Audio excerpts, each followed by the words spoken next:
Tolefree Jr., police officer, 17 years. And I play organ and piano. I play at my church on Greater St. Stephen's, 3952 Dickerson. I play over there every Sunday. And through the week I play there also. And like I said, I was a member of the Blue Pigs since 2005. And I play with the Blue Pigs. I enjoy music and interacting with kids. We at times played a group of 30, sometimes 600. It all depends on what school we went to. We also play for the senior citizens, and like play for them. They like some of the older music when we play for them. When we did that type of music, they like that more better. So then when we went with the kids, we interact with kids. We talked to them about guns, drugs, violence. We put a presentation. We asked them questions, and they answered our questions. We brought books with us and rewarded them. Gave them books. We gave them books to encourage them to read and stay in school. Most kids, after we performed or did a song, most kids said, "I want to be a policeman, or I want to play an instrument." That type of thing. I had the good pleasure of meeting Mike Sanders, listening to his band. Great vocalist right here. I've heard her sing before, and so reason why I bring my keyboard, I should have brought it, but I have to go to a funeral day, but I'm willing to come back here. I'll come back here and play, so I bring my keyboard, and then y'all here about 2 o'clock. Well, first of all, you have a great reference. He's already heard you. This is what really matters. Yeah, I will come back here and play. I have to be at a funeral today. That's why I called Mr. Craig and told him to reschedule my appointment. But I will come back here and play again. So I have no problem with that. What do you play? I mean, what do you use? What kind of keyboard? Yeah. Oh, I have a Yamaha Mo 8. Mm-hmm. And we got a Roland. I got a Roland too. Yeah. What's Roland? A Roland S70. Yeah. I have a few keyboards. I have a Yamaha. I have about 4 or 5 keyboards that I play with. But like I said, I'm not interacting or being willing to come to rehearsal because, like I said, it still stands. Practice makes perfect. That's just, that's the way, if you want to come good and you want to have chemistry, people got to see that us, the band together, or the group is together. If you can't perform, you can't feel it, don't expect no one else to feel it. Don't expect nobody else to get excited about what you're doing. You're not excited about what you're doing. So, that's I enjoy what I do, and I'm willing to learn, willing to practice, and let's work this out. What songs we want to do. I use a lot of times with Blue Pigs. We hear a song, we listen to it.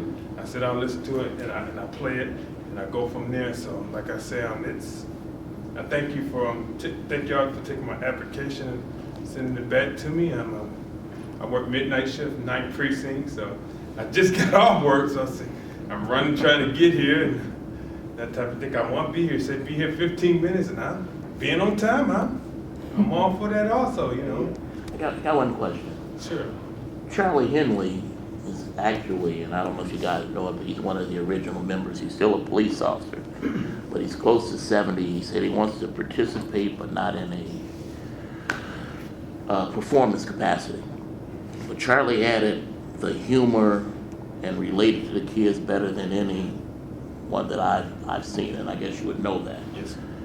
The personality that he had, that's what's missing, from the configuration we're putting together. It's hard to find another Charlie Henley. He was an adequate musician, but he just had the ability to relate to kids and be silly, and they would laugh, and it would kind of like bring, the tension down to where you could actually get your music across.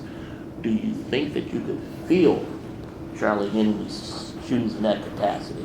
That, I guess you guys might know what I'm talking about, but I'm sure you know how Charlie is. Yeah. Oh yes, like I say, Charlie was great at what he did. He was able to, he's most able to feel the atmosphere. You can go into a school and feel the atmosphere, what to say, how to create a crowd. So that's one important part of it is you got to feel your atmosphere. You got to feel the mood thing. You just can't, because you like it, the atmosphere might not be right there. You have to change, and something might change right on the spot. You get up and you might have to change. So like I said, when I presented earlier, we talked to the kids. I used to get up and ask the kids a few questions. What if you found a gun laying down? What would you do? And what would you do? Would you pick it up? Or would you turn it into your parents? That type of thing. They would answer the question. So I asked them a few questions like that. What would you do if you found a gun and alcohol and drugs? So like I said, I've been in front of kids, asking questions like sometimes 40, 50, sometimes 600, 700. Some of the schools like Brown Academy over on Outer Drive, they have 600, 700 kids in there. Sometimes, so we start our group, sometimes all kindergarten, all the way to 6th grade, and it's 600, 700 kids all packed in this gym. So see, when you have that type of crowd, you gotta feel the atmosphere there, because they kids and they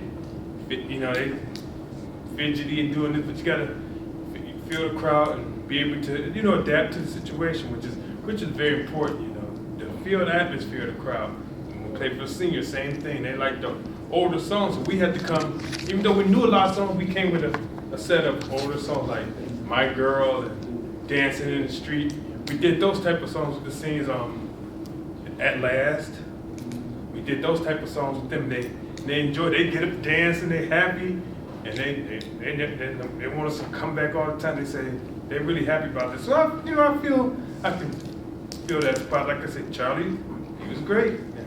Let me ask you a question. Sure. How many years are you been on the force now? 17. 17, okay.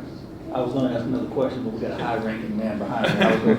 I was going to ask you, how far are you thinking about retiring? How far are you looking to retirement? Yeah, I'm trying to come up with a day crew. Right, you gotta go to 20. Yeah, I plan to go to 20 years old, 20 and drop and go to 25 because the drop is 5 years, and then that's how. When I get to 25, I have a full pension and I can go from there. You play all day long. Yeah, but the plan is to go to 20 years. That way. 25 turns into 37 real fast. Yeah, but that's the plan. Going to 20 because I'm almost there, and I'm gonna drop. That's 5 years, 25. And right now I'm 51 years old. At 25 years, I'll be 59, but I still feel great and I plan to feel great. So that's my plan. I found this week, when you talk about Charlie being able to engage with the audience and everything, I mean, it's real simple. Just this week, I met a great research person who looked up some jokes this week. And there were some simple jokes that like, what do you call a cow with no legs? Ground beef, okay? It was the funniest thing in the world. Simple jokes. And that's what Charlie, what he brought to the table.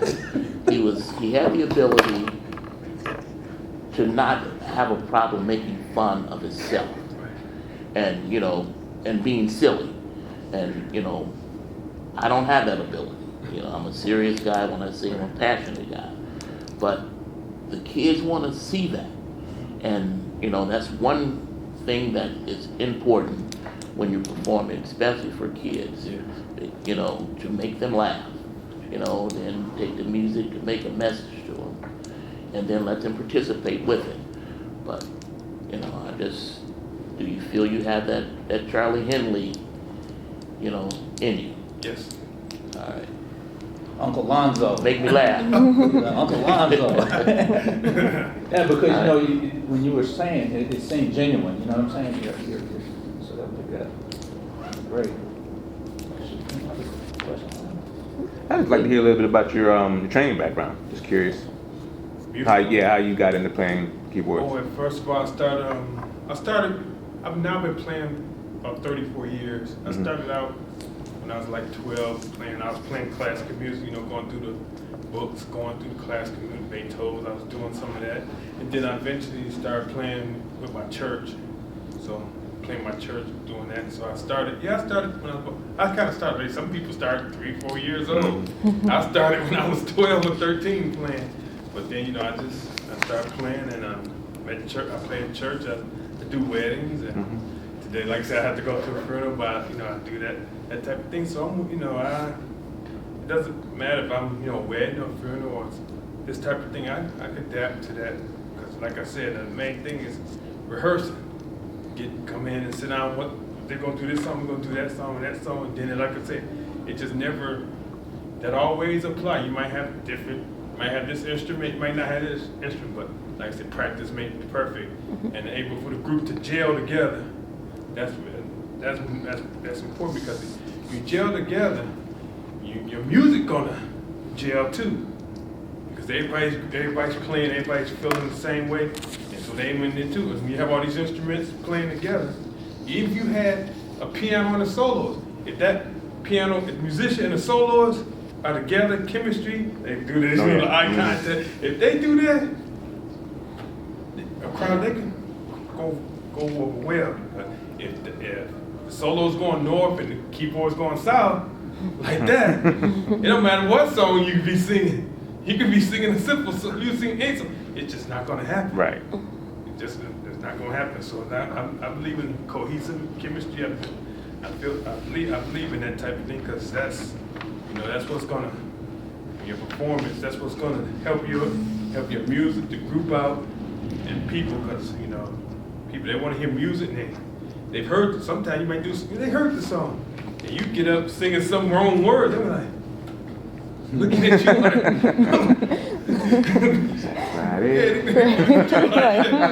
they heard that song before, and they gonna be looking at you like, listen, when you get up and perform a solo, a great thing for a solo, when solos get, and he got the band behind him, that solo might be feeling a little uneasy. He might not, he or she, let me put it that way, he or she might not be feeling great, but you got the band behind you. When you got that going for you, that's gonna pull you through. So you, when you started out, you were taking private piano lessons? Yes, sir. How many years did you do that? I took that about 3 or 4 years. So you can read music? Not much anymore. I got books at home that I still practice. I look at my books and still try to stay abreast of that, still keep that going, because I don't want that to, to fade out of my repertoire, that type of thing. But most time I listen to it, I pick it up and play it, and that's all great too, but. So you play by ear? Yes. Okay. That's awesome, man. What's up, you all good?